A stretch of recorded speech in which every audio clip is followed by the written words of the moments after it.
Hello there. Happy Pride Month to everyone that celebrates it. Just so you know, I'm bi, so, to not subscribe to my channel during this month would be incredibly homophobic. And I'm not even joking. Do it now. You will not regret it. There's plenty of videos if you're really bored to watch through them. But today, we're going to be talking about representation. Awkward subject when you're white.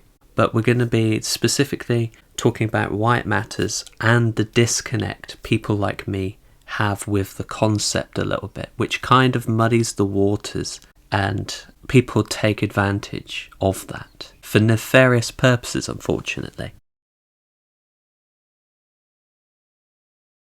Obviously, representation is not where we need it to be, really. Of course, we ideally will get to a point in the future where mainstream shows are really diverse in like the best possible way. So even like common tropes that we have through diverse characters, like the strong female character or whatever, like that becomes less of a forced thing, The point about token characters that people have as a reason why people shouldn't be represented is just looking at it the wrong way. Those characters are lazy and a bit of a stereotype as time goes on, but instead of not representing them, have their stories be something more interesting, have that character be more engaging, right? That's the thing we should be looking at. Think of all the times you felt validated by seeing a character go through something similar that you have in your life, or personality traits that you may share with a character. Perhaps that makes you feel more comfortable about yourself, because it's very easy, particularly I have mental health issues, it's very easy to feel alone and that you're only fighting things by yourself. So when you see things and you see like online discussion about representation, you realize that we're not actually as alone as we may think we feel at any moment. Validation is a wonderful thing to those who are insecure based off a lack of representation of themselves, right? And like in a society where it's increasingly difficult for a lot of people, why are we pushing back against the slightest things that really don't affect the people that aren't being represented? As in specifically, if we changed the gender of a character from a guy to someone else, right? That's not affecting the dudes in any way, right? Well, it shouldn't. Because in theory, you shouldn't really not immediately not relate to character just based on their gender, because that just opens up a bit of a can of worms about your personal beliefs in a way, kind of. But yeah, just imagine if you feel like nobody sees you whatsoever, and then you just watch one of your shows and then they introduce a character that's similar to you. That must be an amazing feeling. Here's an idea. Why don't you list good representative characters that you've been able to relate to from stuff in the comments? I'd love to be able to see this and have like a positive discussion around it, because when it comes to media, there's a lot of things that I haven't watched, so I'm probably not going to know most of them, interestingly enough. In an ideal world, we'd have more representation in the mainstream, so it challenges people's beliefs and stereotypes of a certain type of people in a positive way, that they go, okay, I was wrong. It's the power stories can have. They're not just for escapism. They can be so much more. They can be so much more entertaining with different viewpoints and challenging things. I don't think we should be afraid of that. Also as well, imagine growing up right now. It's not particularly pleasant, I would imagine, but it's slightly easier in some degrees because, you learn LGBT rights and more pressing concerns about representation and diversity. That wasn't a thing that I was learning, and I left school 12 years ago now. It was just something that was never touched upon. And obviously there is a bit of pushback about this happening and how it's supposedly bad, but the problem creates itself, really.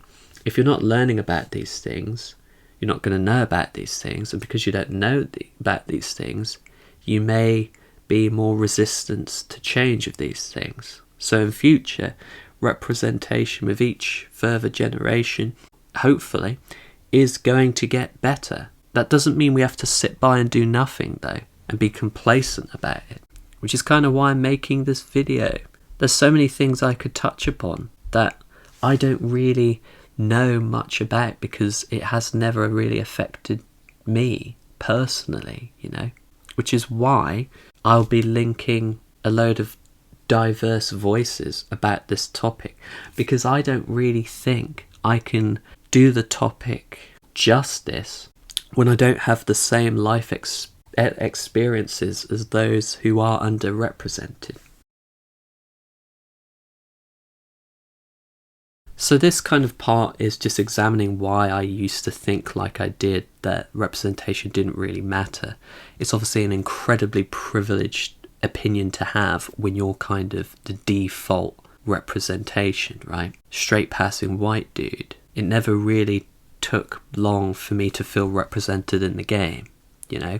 Any sports game, living my dreams vicariously through it. Find the haircut that was closest to mine, put glasses on, the create a player on FIFA, away we go.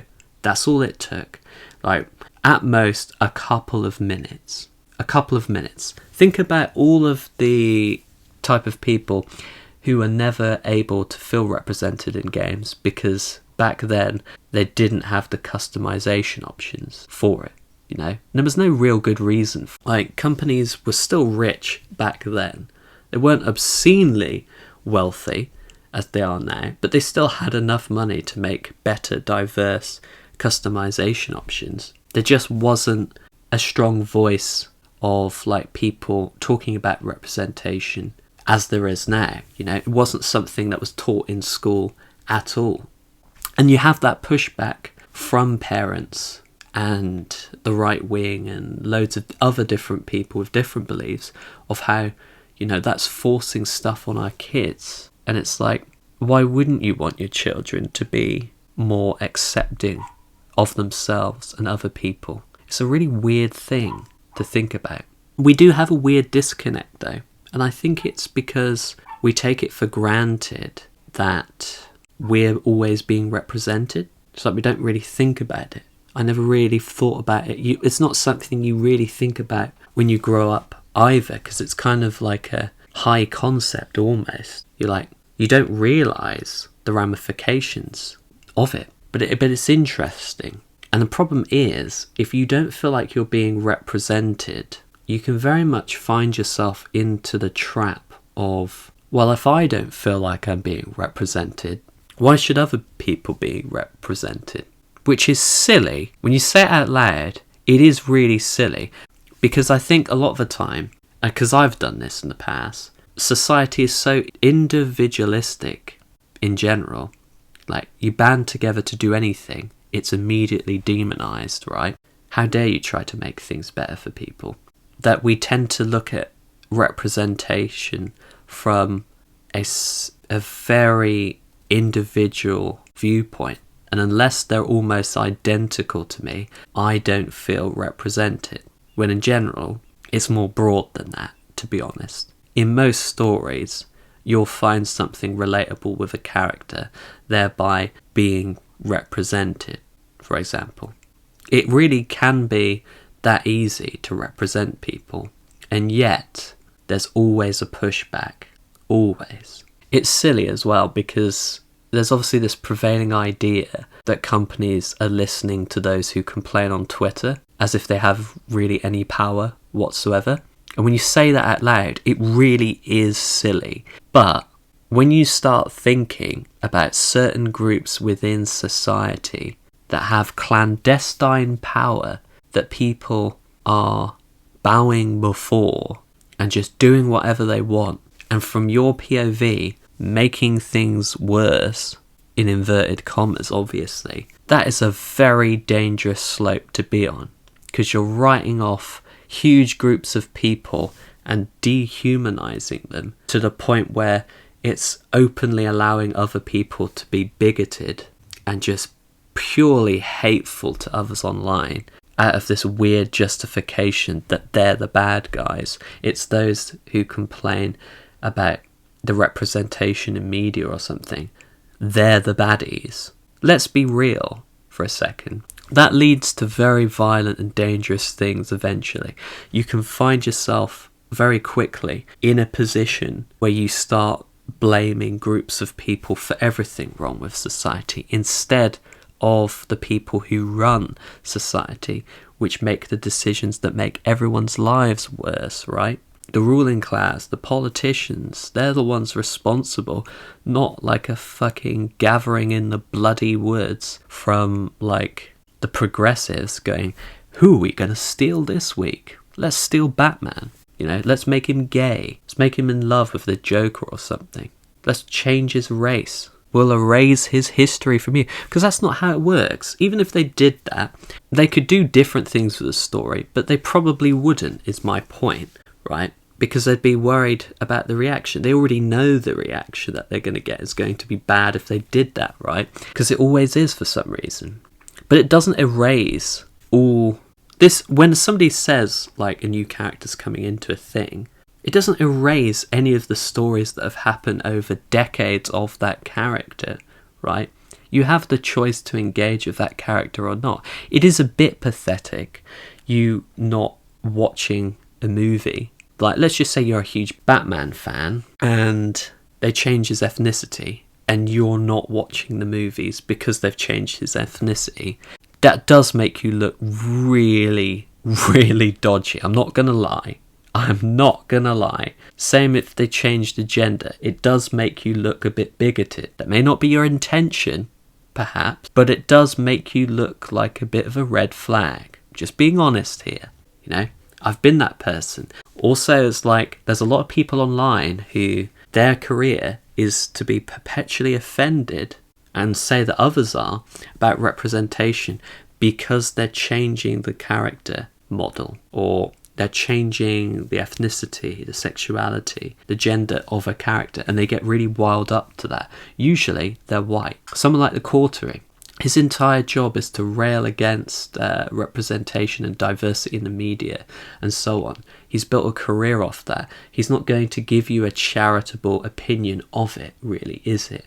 So I would suggest to you, follow my example. I'm not asking you to make YouTube videos about it because you make yourself a target, but you're more likely, if you clicked on this video, you're more likely to listen to a white dude telling you stuff, probably, if you're part of that, you know, gamer bro sphere, than somebody else. That doesn't mean my voice is more valuable than those who are diverse. I'm just trying to use my privilege for the betterment of society a little bit.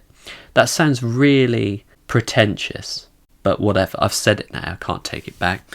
But the thing I would say to you is challenge those beliefs. You know, you can only improve as a human being if you're consistently challenging your beliefs. And I'm not saying doing it on a daily basis, but like, at least make the effort to listen to the opposing viewpoint, because of a lot of the content that we watch is tailored to our own biases. And we end up in echo chambers, hearing videos from people who are just saying that we're right. And there's nothing wrong. There is nothing wrong about being wrong about something, as long as you accept that you're wrong and you stop making the mistakes that you make. It really isn't a thing. People are more charitable, even online, than you think that they may be. It's very easy to have your mind poisoned. A lot of the time you may not even be like aware of it happening until it's way too late and you're really uncomfortable with the media that you're consuming, like I was, right? That doesn't mean I don't have a responsibility, though. We're all responsible in what type of content we watch online, right? I do beg, though, please, everyone on the internet, stop getting wound up and stop harassing people because somebody in a boardroom made the decision, or somebody like making a storyboard or director, something, made the decision to change a gender or race of a character. It really isn't that deep, at all. We need better representation. The representation we have at the moment isn't good enough. So I'm going to give an example quickly about like how I felt represented, and it's the movie Perks of Being a Wallflower. I think I watched that a year or just several months after I first got a depression diagnosis back in 2013, I want to say. You know, life was always difficult for me growing up. We're not going to go into this out here because I'd have to give so many trigger warnings or whatever to tell my story. I don't really want to either, right? But I was very much an isolated kid, right? Some through fault of my own as well, you know.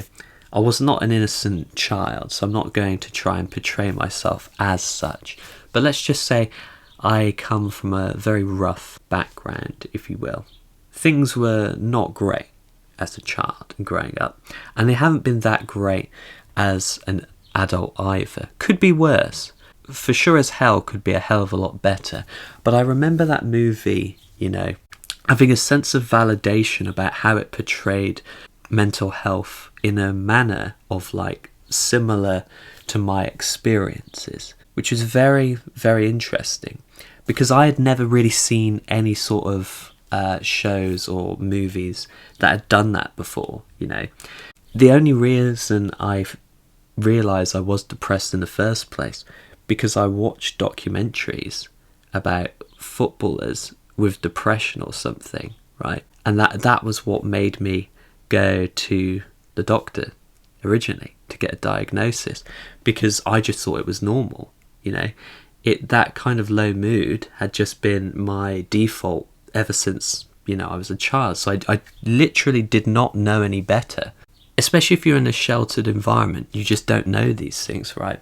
So it was such a poignant ending and such a poignant story that movie tells that, you know, every time I watch it, I will cry because it just feels like I'm being seen again or whatever. And just being seen is such an important thing, you know, when you're so isolated so often. It's such a good feeling because it's very easy with mental illness to think that you're completely alone and that nobody cares about you. And it's a representation that helps break you out of that mindset, even if only for a few minutes. It's doing some objective good here. So earlier in the video, I spoke about trying to gain some positive experiences with representation, and for you to leave them in the comments. I actually seeked some out myself on various social media platforms, and we're going to start with one from Instagram. I remember recording a video and asking for it, and only like 2 people, you know, responded to it. So I appreciate it. So the response I got was like, I feel represented a lot. I'm white, so that's quite easy. And then I asked, like, what do you feel represented in? For instance, Studio Ghibli movies where the main character is always a fierce female. So even with the whole, it's almost like a trope these days, that can still have a positive effect on women. We shouldn't look past that. Now on my alt, I asked, when you feel represented in media, what does that feel like to you? I had a conversation with one of, well, they were both trans mutuals of mine. The Punk in Pink specifically had this to say: when we're not treated like 2D caricatures or the butt of a joke, I don't inherently hate when we're portrayed as antagonists, but it's more when we're treated as having lack of humanity. Since life imitates art, not only do we need more queer positive art in the mainstream, we need to oversaturate it for a good while so people can actually start getting the message. You may see us as ridiculous, but that doesn't mean we're any less valid. And I responded with, can't say I disagree with that, to be honest. It's dangerous for trans people right now. And it always has been. And there's so much more we should be doing to protect the trans community. Yet large percentages of the population in various countries are openly bigoted to the trans community, and we're not really doing anything about that, and they're actively making things worse. lobbying, for example, just spreading open bigotry, right? They responded, 100% agree, and it's going to get worse before it gets better. Hell, even some of the stories I'm working on I want to put out into the mainstream are going to be viewed as problematic one day. Doesn't mean I or we shouldn't do it. It just means we need to be careful, because the alternative is to continue to be treated as non or inhuman. Now, this was a different discussion with another mutual called Sora, who I do believe streams, and I do see them play Dead by Daylight. The drastic time zone difference between the UK and wherever they're based in the US means I can never catch any of their streams, unfortunately.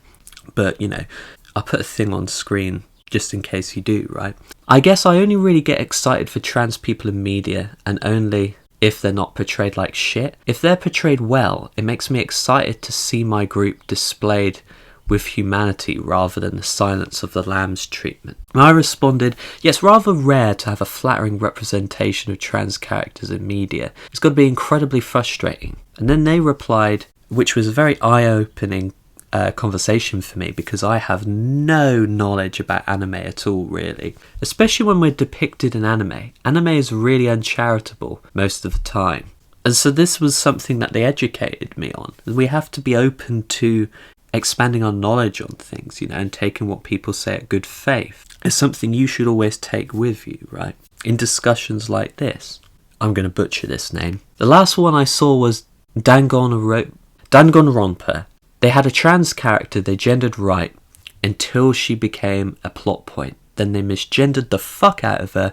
I also really dislike how they just default anyone who's very trans as a femboy. Felis in RE0 is my example. Felis is quite literally not a boy in regards to the character and how it's portrayed, but they slipped in the classic, I'm a boy, bullshit, and it's pretty deflating. And this is what I immediately thought about in response. Just think about this for a second. Something that me as a white straight passing male will never really have to deal with at all. The worst I have to face is somebody making a joke about white men, right? Does not bother me at all, to be honest. I'm not that fragile. Also, I know I'm not the target of the joke, really, because a lot is usually like a joke about creepy men or something. And last time I checked, I'm not creepy. So basically, even when you get through another day of seeing blatant transphobia across the world, you put on something to forget and still see some in shows you watch. And then they have finished with a positive trans representation, in their opinion, in the mainstream media. Yeah, it's one of the reasons I like Euphoria so much. Jules is a real person. As flawed as her character may be, she's depicted realistically and openly trans. It was super cool to see that on such a mainstream program. This is the kind of representation the community wants.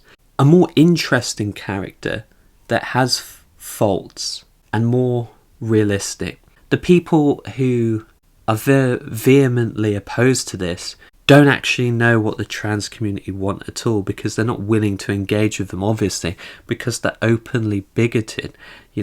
Trans people are not asking for much at all in terms of better representation, and currently they're not even getting that.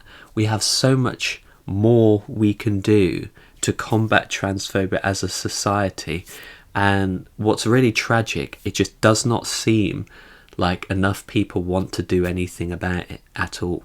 Right, thanks for watching this video. Hopefully we can have a productive discussion in the comments. It's a bit of a risky endeavour, given the state of YouTube in general and the online space. It's always, they're the real bastards or whatever. But I genuinely wanted to make this video in at least attempting to try and change people's minds about this kind of thing, which is very difficult to do, because the spirit of my videos normally are just, this is what I believe, and just steadfast in that. It's actually really difficult to try and change somebody's mind. So the way I'm looking at it is, if I can change one person's mind about representation and why it's important, or even educate somebody who already believes it's important, even if that's not from my video, they went to somebody else's video and got a much more better argument about it than I can produce, then I would have done my purpose with this video, right? So I think that's all I need to say now. So once again, thanks for watching. I hope to see you in the next video.